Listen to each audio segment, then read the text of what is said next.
Today we're changing instrument cluster lights on a 96 Ford Explorer. In this step, I'm going to demonstrate the proper service procedure for dropping our shifter handle out of the way, chalking of the rear wheels, and unhooking of the battery. First thing we're going to do is turn the key on. Just like so, you can hear the vehicle system's power up. I'm going to apply the brake and actually shift all the way down into low gear.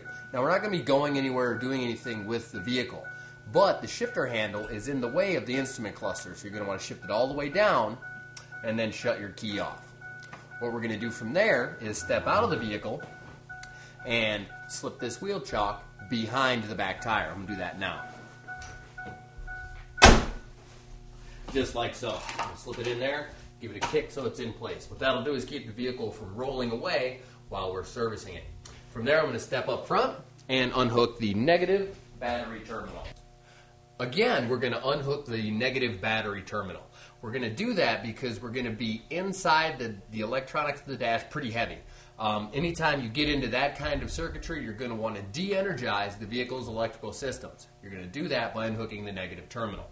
I have my 1/4-inch ratchet and an 8mm socket. We're just going to unhook the connector from the battery.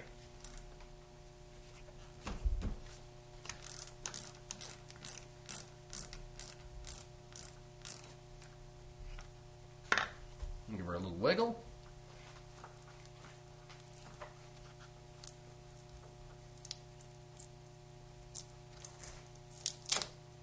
Just like so. I'm going to take and tuck it out of the way so it doesn't maintain any kind of contact with the battery.